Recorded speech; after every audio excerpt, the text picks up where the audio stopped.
Hi, everyone. I would like to thank you for today for coming and listening to my speech. I would like to tell you about my latest mission trip last year.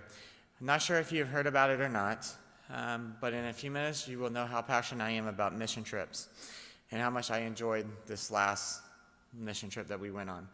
I signed up for a mission trip to go to Camp Victory in April of 2009 with our singles department and senior adults. I believed when I signed up for the trip that it was going to be all fun and no work. Fortunately, I was wrong. It was mostly all work and little fun, which I'm very proud to say. Don't get me wrong, we had a lot of fun in the evening time, but a lot of the work and a lot of the fun ended up at the end of the day. We had a lot of work ahead of us to get them ready for the summer camps that they had with the students coming in for the summer. We woke up at 7:30 a.m. every morning and started working by 8:15.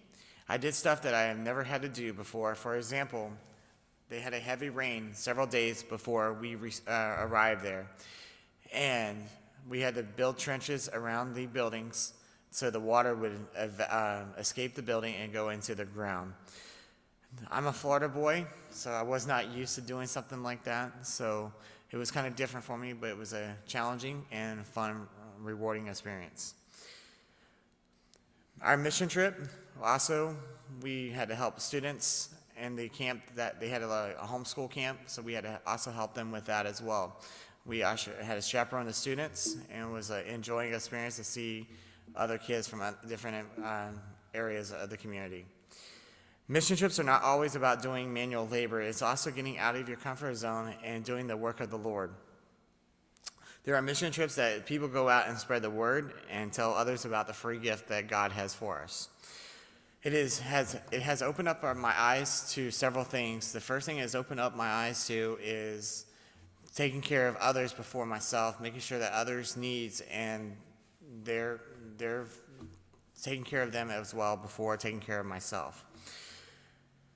As according to Lifeway Christian, preparing for a mission trip is not just planning the trip, it is also preparing our hearts and preparing our teams and their hearts as well. It is having the whole team on the same mindset and the same page as well.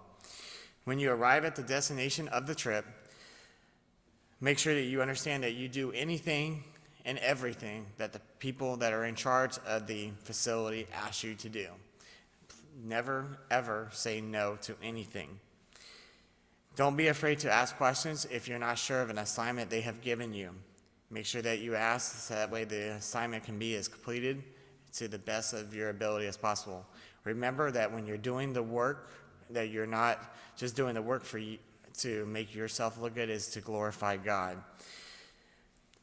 Going on mission trips is not only a great experience, it is also rewarding as well. There are many reasons people go on mission trips. The main reason people go on mission trips is, like I said earlier, is to take care of others' needs before themselves and to try to make someone else's life a little bit better. Also, to get the experience what other people has to live in and day out, and their environment, and how people live according to that society. According to believers.org, when going on a mission trip, people need to understand that what missionaries do across the country on a daily basis. This is exactly what our missionaries do day in and day out. One thing you need to understand about a mission trip is that God will not send you anywhere He has not equipped you before you go. In conclusion, I have a few things to inform you about while serving on a mission team. Understanding the use that God has given us gifts and that you need to use them according to His will. The life application to a mission trip is sometimes overwhelming. As a Christian, we get in our comfort zone and don't realize what others people are going through and what their society has to go through. So when you help them out, you will look back and see how you have changed your life one piece at a time. Thank you for coming, and have a great day. Bye-bye.